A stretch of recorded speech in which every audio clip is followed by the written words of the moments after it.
BoxingVoice.com live with Paulie Malignaggi. Paulie, man, a couple of days ago, well, actually yesterday, big thing going on with you and Broner, man. A lot of curse words, a lot of back and forth.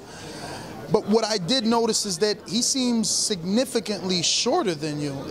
Did you see or feel a size difference? I already knew there was a size difference. I didn't have to see him the other day. I've seen Adrien for years already. You know, I know he's a little guy. So, you know, it's definitely one of the things that, you know, people should have been thinking about when he's moving up in weight.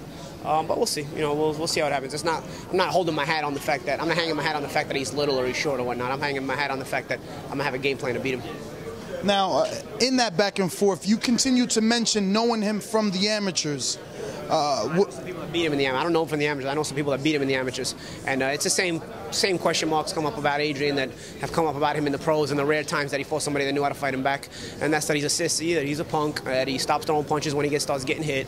He doesn't react very well. He doesn't dig down and actually maintain a game plan. He just folds up, kind of just goes through the motions, gets real defensive, tries to survive, and so on and so forth. So it's the same. It's basically a character flaw. We'll see what he brings out. We'll see if he's willing to bite down in June, because he's going to have to bite down because I'm going to make him work. Now, there was rumor floating around that Errol Spence knocked him out or dropped him in sparring. A few people cleared it up, but what Barry Hunter, the trainer of Fernando Guerrero, today did say was that Errol Spence caught him with a really good shot. Did you hear any of that, and is that just a testament to what could be done to him? I heard he got knocked out cold, and I had a guy in there who just told me he has a video of the video. He has a video of it, and he wants to sell it to me. I have to get a price on what he wants. I'm not going to give him thousands because it ain't a Rolex. I don't give a shit that much, but if I'll throw him $50, $100 for the video and see if he lets me see it, just to have fun with it. Because really, it doesn't matter if you get knocked out in the gym. It really, you know, that's just for hearsay for people to talk about. At the end of the day, I still have to execute the game plan on June 22nd, regardless of who's knocking out Broner in the gym. That doesn't really matter at the end. It's just more so for gossip. Now, speaking of June 22nd, you guys were supposed to have your press conference today. It got pushed back. They're looking like taking it to Vegas in the Mayweather fight. That's a better thing for you, is it not? It's better in terms of the media coverage. There's probably more media there for the Mayweather fight weekend. But, you know, it would have been cool to do it here because the fight is going to be here. Now, we just seen a fight with Zab Judah. Zab has the stigma of not being able to beat a B-plus fighter. This fight with you and Adrien Broner is definitely your time to get back where you used to be before the Cotto fight. I mean, you do have a title, but he's going to be the favorite coming in, even though he's moving up 2 weight classes. Yeah.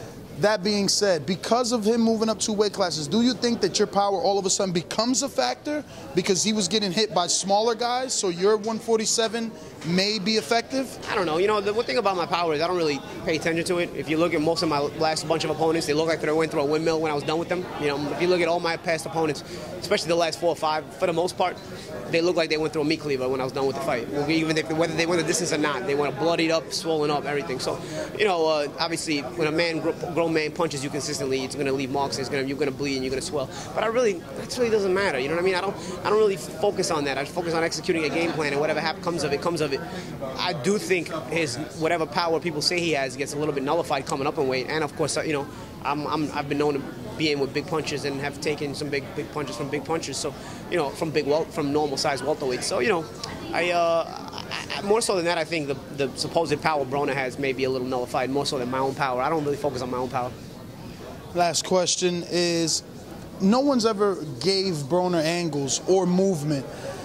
Clearly you're a boxer that relies on his jab.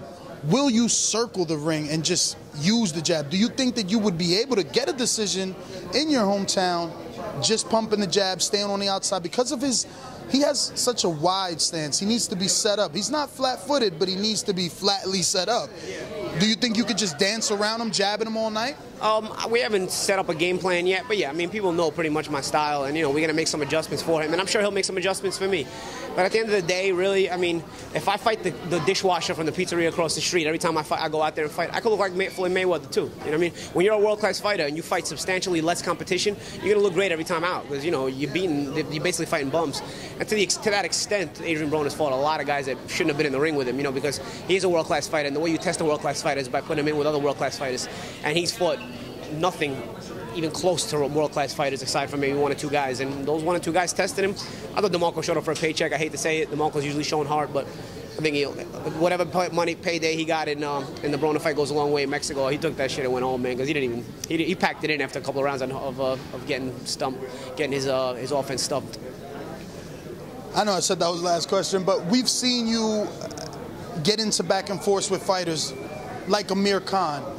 Now it's happening again with Broner. Gauging the two, what do you think the difference would be in this fight? Because basically what I'm trying to say is you talked a great game for the Amir Khan fight and you were stopped. Yeah. I thought it was a great camp for the Amir Khan fight, but as I made weight, it was everything fell apart, and that's why I went up in weight after the fight and haven't lost a fight since.